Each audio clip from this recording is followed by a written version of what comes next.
Sunday, Monday, happy days. Tuesday, Wednesday, happy days. Thursday, Friday, happy days. The weekend comes, my cycle hums, ready to race to you. These days are happy days. These days are share them with me. Goodbye, gray sky, hello blue. There's nothing can hold me when I hold you. So right, you can't be wrong. Rocking and rolling all week long.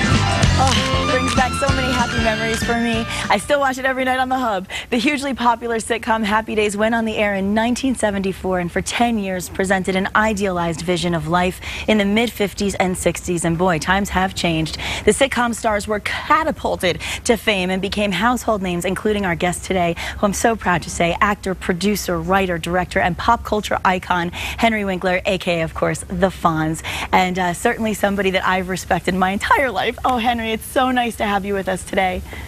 Hi, Nikki. I was just tweeting. Were you?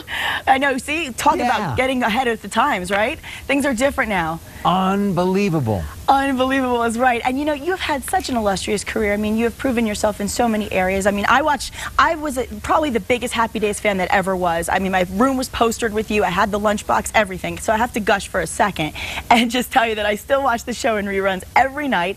And you know, I look at you and you were an icon, but I think back to those episodes like when Richie was in the hospital or when Pinky got in the car crash, and your acting is just so brilliant. You showed your craft a long time ago, so I just want to tell you that how much I respect you first and foremost. Thank you. It's true. Thanks, Nikki. Well, as a matter of fact, I feel very close to you because some of my favorite fly fishing buddies live right there in Albuquerque. You're kidding. So I just want to say hi to Jean. Hi, Jeannie. Hi, Jean. How are you? Oh, that's fabulous. Well, we have to tell Jean hello, and if you're ever in town, come visit us. But today you're joining us to talk about something a little more serious. Of course, it's upper limb spasticity, which is a debilitating disease, and it's common after a stroke. So can you just tell our audience a little bit about what upper limb spasticity actually is? Sure. My mom had a stroke and died in 1998, and she had upper limb spasticity. There are 7 million people in America with stroke.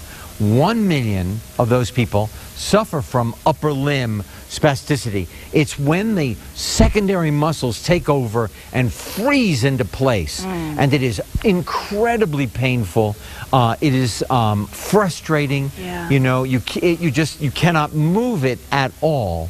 Oh my goodness. And all the information about everything that is new concerning stroke is found at openarmscampaign.com. openarmscampaign.com. Let's talk a little bit about that, Henry, because Open Arms, you are the ambassador of Open Arms, and that raises public awareness of upper limb spasticity.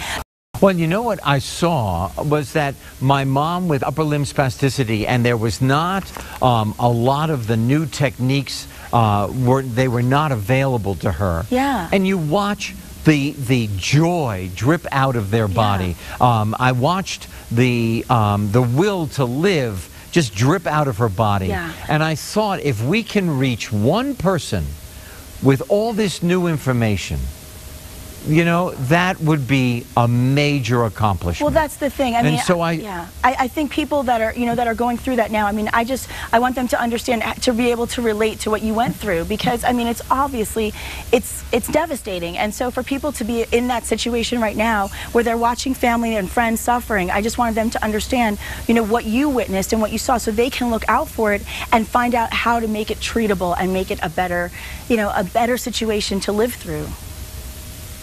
Yes, and a better situation for the caregivers, for the therapists, for the families involved. Right. I have met people devastated by stroke all over this country. Right. And when their spirits come flying back into their bodies again, into their mind, I'm telling you, it is inspirational. Wow. It is unbelievable. And it's amazing that you're bringing the awareness, because so many people don't really know what it is. And so to be able to find treatments are so important. Will you remind our viewers again where they can go for more information about Open Arms? Yes. Tonight, as a matter of fact, right now I'm in Denver. Oh, okay. And the Raise Awards are happening. It's the very first time ever for the Raise Awards. Okay. And it's for giving them out to people who raise awareness on stroke information. www.openarmscampaign.com or stroke.org. Fabulous. Thank you so much for that, Henry. And of course, before we go, I have to ask you, what's on the agenda for you in the entertainment world right now? Well, I just finished a movie with Kevin James that will be out in about a year called Here Comes the Boom. I do 2 television shows. We're starting to shoot Children's Hospital, a spoof on all hospital shows ever done, and Royal Pains. And we have this new book series that's coming out called Ghost Buddy. Fabulous. Oh, how apropos for Halloween weekend. Henry Winkler, thank you so much. It was an honor to speak with you today, and thanks for all you're doing for Open Arms. Thank you. Thank you. Thanks, Nikki. Thank you. And we're not done yet, because coming up next, we're learning how to prepare the perfect omelet, perfect breakfast.